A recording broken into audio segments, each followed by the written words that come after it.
In a land where emerald hills kissed the sky and rivers whispered ancient songs, there lived a king whose name stirred both reverence and mystery, King Alaric of Valeria. He ruled with quiet strength, his crown more often resting beside him than upon his head. To his people, he was just and wise, but also deeply solitary. No one knew the reason for the sorrow behind his eyes. What made Alaric most talked about, however, was the legend of his hidden treasure, whispers of a vault filled with gold, gems, and relics beyond imagination. Many believed it was guarded in the heart of the mountains, far from the reach of even his closest advisors. Yet, though kingdoms tried to invade and thieves plotted in vain, no one ever found the treasure. And Alaric never spoke of it. One bitter winter, a famine swept through Valeria. Crops failed. Markets emptied. Parents tightened belts so their children could eat. The royal court begged the king to open the treasury to save the people with the wealth he had supposedly hoarded. But Alaric said only this: "I will find the treasure myself. Wait for me."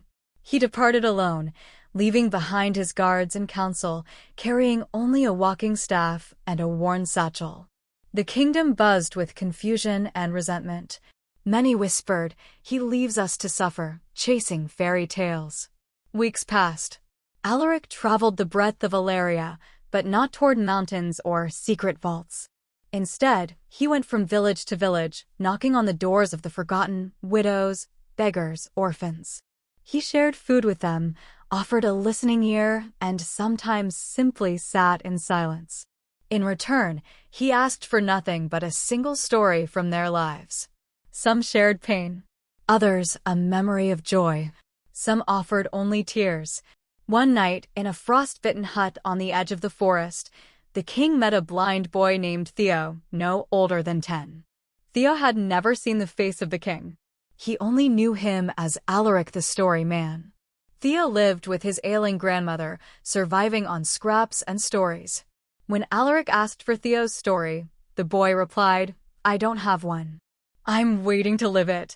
Something in those words stirred Alaric's soul. The next morning, he handed Theo his royal ring. "Hold on to this," he said. "If you ever need help, show it to anyone in Valeria. They will listen." Theo didn't understand the gesture, but smiled and said thank you. By spring, Alaric returned to the palace, his beard longer, his robe torn, his eyes filled with something different, not sorrow, but peace. Without ceremony, he ordered the castle gates open to the people. Every granary was unlocked. Every royal jewel sold. Farmlands were rebuilt, orphanages funded, schools constructed. The palace itself became a shelter. The royal court was aghast. "Your Majesty," they cried, "you have emptied the treasury. There will be nothing left." Alaric smiled. "Not emptied," he said. "Revealed." And then he explained. "My hidden treasure was never gold.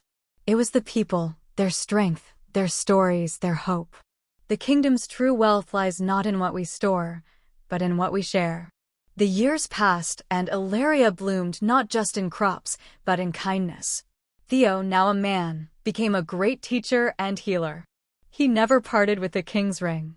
And when King Alaric passed away peacefully, the people mourned not a ruler, but a father.